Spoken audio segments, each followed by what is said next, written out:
आपण बघतोय की खरं तर पोलीस प्रशासनाचं मोठं अपयश असं म्हणावं लागेल।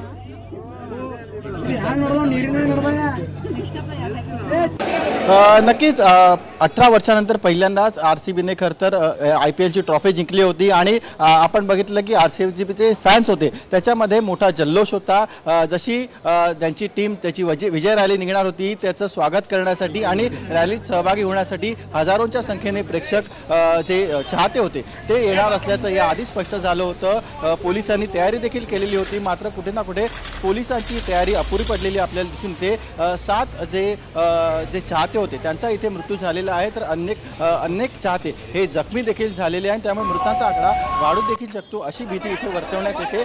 त्यामुळे नक्कीच पोलिसांनी नियोजन केलं नव्हतं का, किंवा पोलिसांनी जेवढं नियोजन केलं होतं त्याच्या जास्त संख्येने चाहते आले आणि म्हणून ही चेंगराचेंगरी झाली। आणि चेंगराचेंगरीचं नेमकं कारण काय होतं या सगळ्या बाबींचा आता तपास होणं गरजेचं आहे। मात्र नक्कीच मोठी दुर्दैवी घटना म्हणावी लागेल। 7 चाहत्यांचा मृत्यू झालेला आहे, तर अनेक चाहते या चेंगराचेंगरीत जखमी झाल्याची देखील माहिती आहे। बिल्कुल सचिन, थोडं तुम्हाला थांबवतोय। आपण बघतोय यावेळेस आरसीबीच्या रॅलीमध्ये चेंगराचेंगरी झाली होती ज्यामध्ये 7 जणांचा मृत्यू झालेला आहे। सचिन, एक महत्त्वाचा प्रश्न असा देखील आहे या संपूर्ण रॅली नंतर किंवा या सगळ्या गोंधळाच्या परिस्थितीनंतर एकीकडे आपण बघतोय चेंगराचेंगरी झाली तरी देखील तिथे सत्काराचा सोहळा जो आहे तो मात्र सुरूच होता। सत्कार सोहळा थांबवून खरं तर माणुसकी जपणं अत्यंत गरजेचं असताना देखील हा सत्कार सोहळा काही थांबवला गेला नाही आणि इथे एकीकडे लोकांच्या जगण्या मरण्याचा प्रश्न असताना तिथे सत्कार सोहळे होत होते।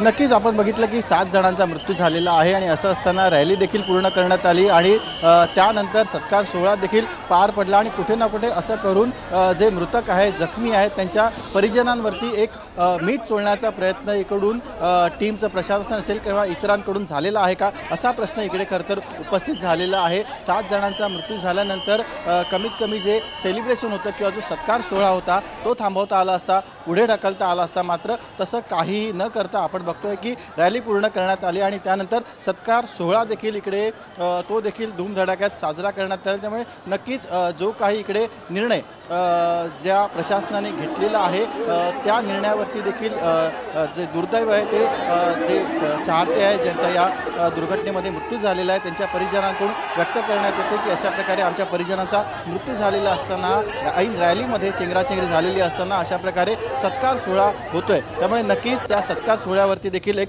मोठं प्रश्नचिन्ह आता उपस्थित झालेलं आपल्याला दिसून येत आहे। बिल्कुल